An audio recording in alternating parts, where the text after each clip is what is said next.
Chapter 12, The Search for the Wicked Witch.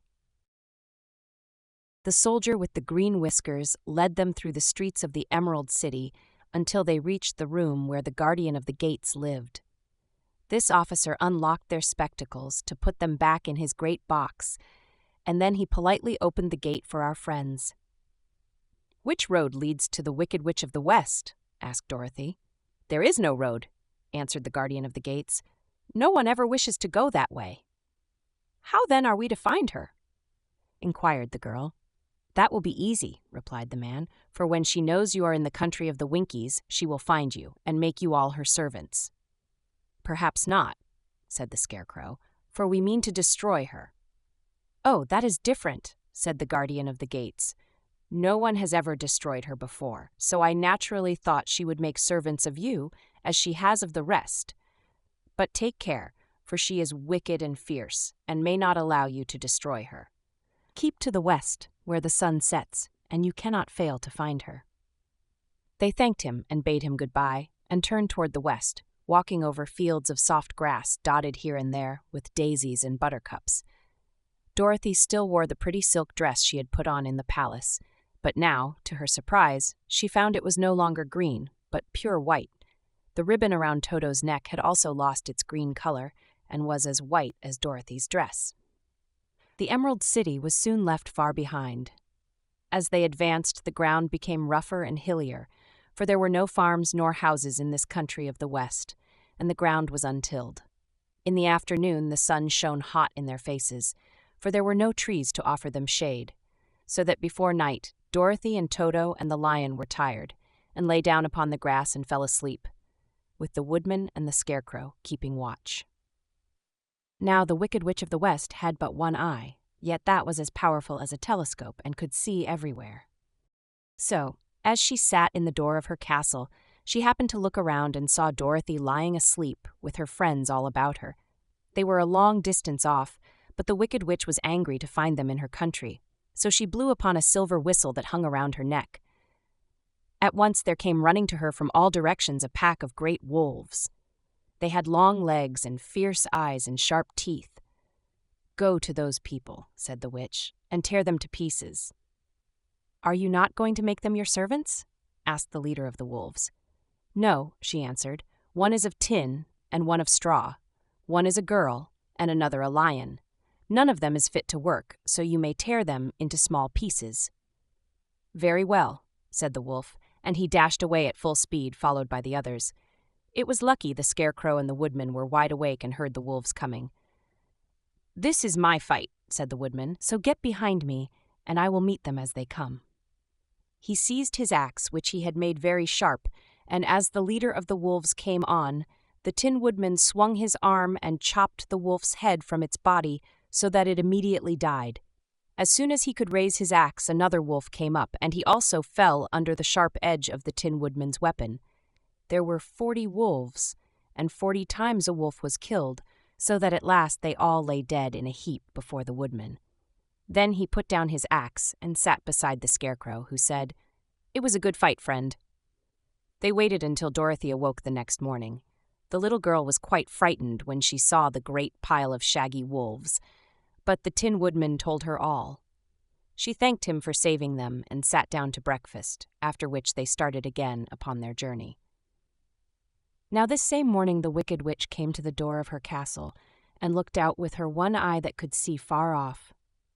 She saw all her wolves lying dead, and the strangers still traveling through her country. This made her angrier than before, and she blew her silver whistle twice. Straightway a great flock of wild crows came flying toward her, enough to darken the sky. And the Wicked Witch said to the King Crow, "Fly at once to the strangers, peck out their eyes, and tear them to pieces." The wild crows flew in one great flock toward Dorothy and her companions. When the little girl saw them coming, she was afraid. But the Scarecrow said, "This is my battle, so lie down beside me and you will not be harmed." So they all lay upon the ground, except the Scarecrow, and he stood up and stretched out his arms. And when the crows saw him, they were frightened, as these birds always are by scarecrows, and did not dare to come any nearer. But the King Crow said, "It is only a stuffed man. I will peck his eyes out." The King Crow flew at the Scarecrow, who caught it by the head and twisted its neck until it died. And then another crow flew at him, and the scarecrow twisted its neck also. There were 40 crows, and 40 times the scarecrow twisted a neck, until at last all were lying dead beside him. Then he called to his companions to rise, and again they went upon their journey. When the Wicked Witch looked out again and saw all her crows lying in a heap, she got into a terrible rage and blew 3 times upon her silver whistle. Forthwith there was heard a great buzzing in the air, and a swarm of black bees came flying toward her. "Go to the strangers and sting them to death," commanded the witch, and the bees turned and flew rapidly until they came to where Dorothy and her friends were walking.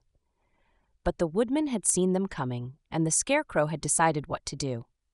"Take out my straw and scatter it over the little girl and the dog and the lion," he said to the woodman, "and the bees cannot sting them." This the woodman did, and as Dorothy lay close beside the lion and held Toto in her arms, the straw covered them entirely. The bees came and found no one but the woodman to sting, so they flew at him and broke off all their stings against the tin without hurting the woodman at all. And as bees cannot live when their stings are broken, that was the end of the black bees, and they lay scattered thick about the woodman like little heaps of fine coal. Then Dorothy and the lion got up, and the girl helped the Tin Woodman put the straw back into the scarecrow again until he was as good as ever. So they started upon their journey once more. The Wicked Witch was so angry when she saw her black bees in little heaps like fine coal that she stamped her foot and tore her hair and gnashed her teeth, and then she called a dozen of her servants, who were the Winkies, and gave them sharp spears, telling them to go to the strangers and destroy them.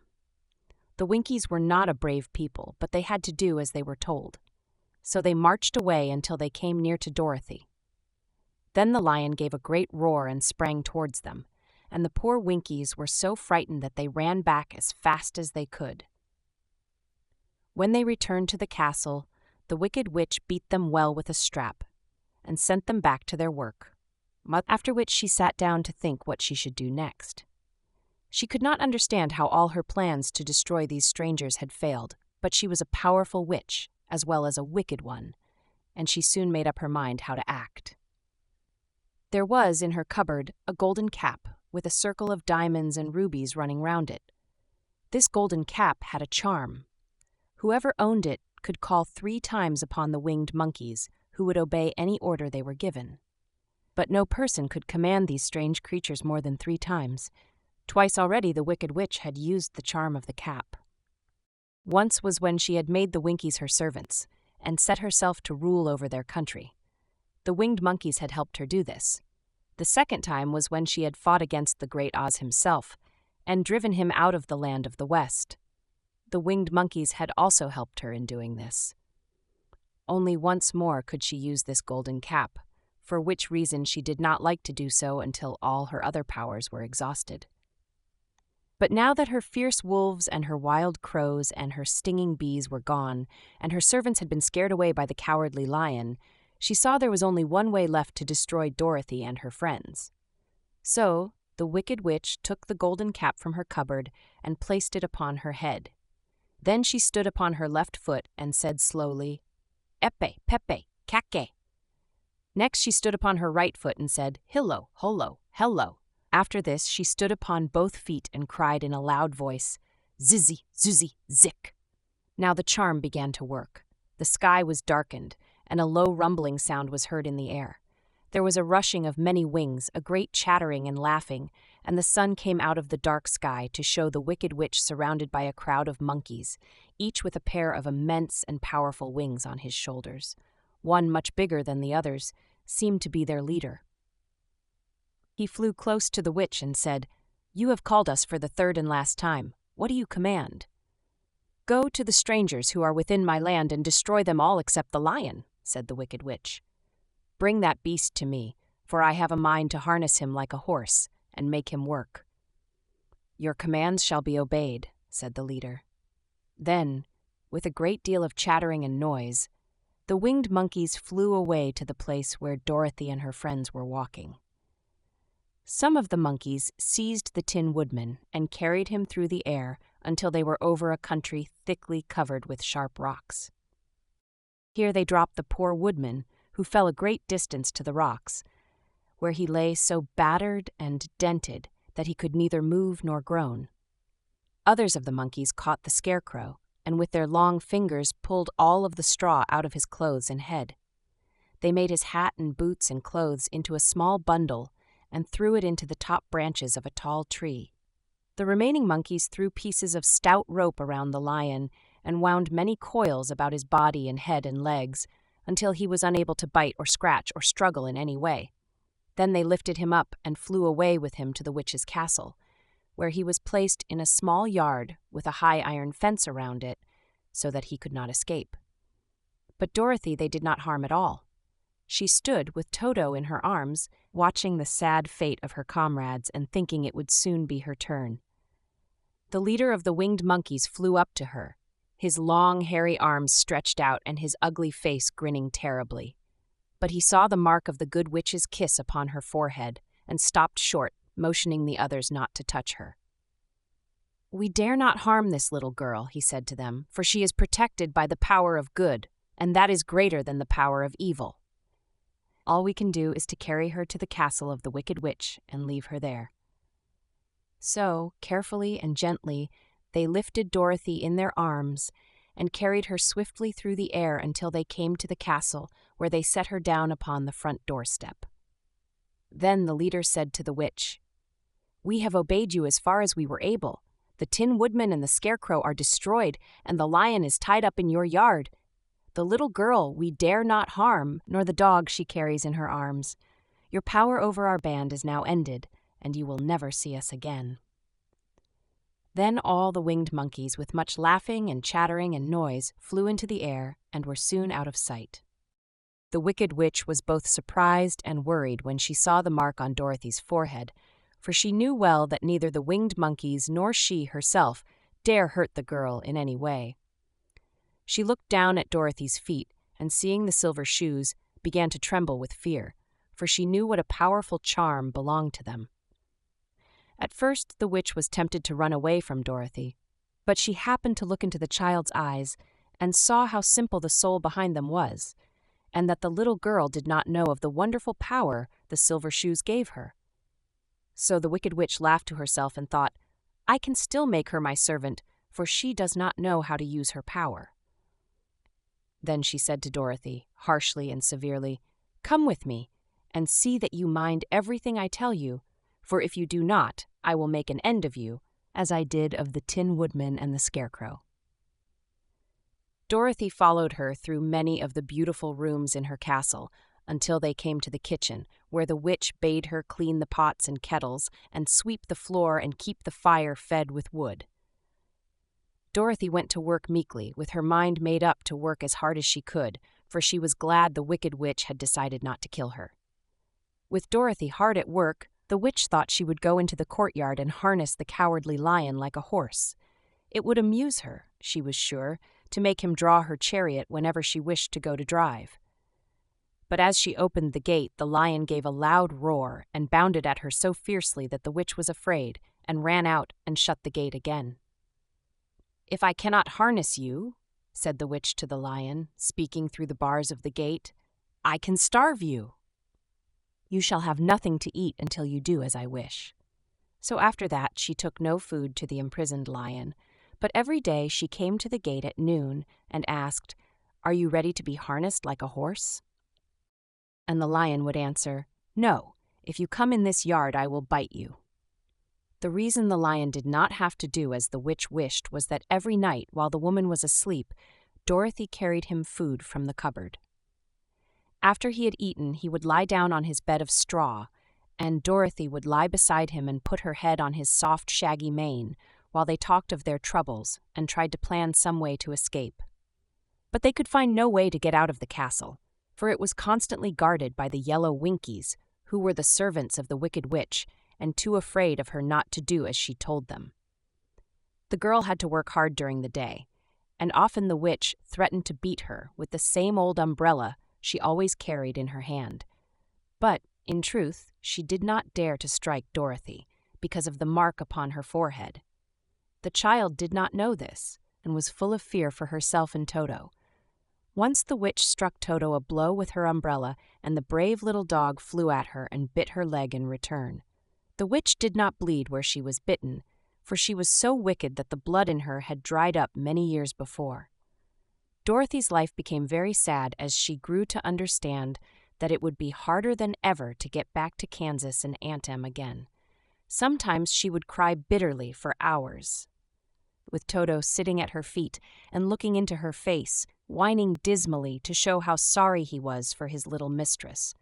Toto did not really care whether he was in Kansas or the land of Oz, so long as Dorothy was with him, but he knew the little girl was unhappy, and that made him unhappy too.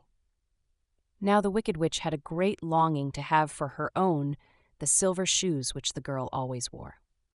Her bees and her crows and her wolves were lying in heaps and drying up, and she had used up all the power of the golden cap. But if she could only get hold of the silver shoes, they would give her more power than all the other things she had lost. She watched Dorothy carefully to see if she ever took off her shoes, thinking she might steal them. But the child was so proud of her pretty shoes that she never took them off except at night and when she took her bath. The witch was too much afraid of the dark to dare go in Dorothy's room at night to take the shoes, and her dread of water was greater than her fear of the dark, so she never came near when Dorothy was bathing. Indeed, the old witch never touched water, nor ever let water touch her in any way. But the wicked creature was very cunning, and she finally thought of a trick that would give her what she wanted. She placed a bar of iron in the middle of the kitchen floor, and then by her magic arts made the iron invisible to human eyes, so that when Dorothy walked across the floor, she stumbled over the bar, not being able to see it, and fell at full length. She was not much hurt, but in her fall one of the silver shoes came off, and before she could reach it, the witch had snatched it away and put it on her own skinny foot. The wicked woman was greatly pleased with the success of her trick, for as long as she had one of the shoes she owned half the power of their charm, and Dorothy could not use it against her, even had she known how to do so. The little girl, seeing she had lost one of her pretty shoes, grew angry and said to the witch, "Give me back my shoe."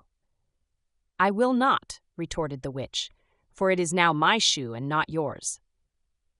"You are a wicked creature," cried Dorothy. "You have no right to take my shoe from me." "I shall keep it just the same," said the witch, laughing at her, "and someday I shall get the other one from you too." This made Dorothy so very angry that she picked up the bucket of water that stood near and dashed it over the witch, wetting her from head to foot. Instantly the wicked woman gave a loud cry of fear, and then, as Dorothy looked at her in wonder, the witch began to shrink and fall away. "See what you have done," she screamed. "In a minute I shall melt away." "I'm very sorry indeed," said Dorothy, who was truly frightened to see the witch actually melting away like brown sugar before her very eyes.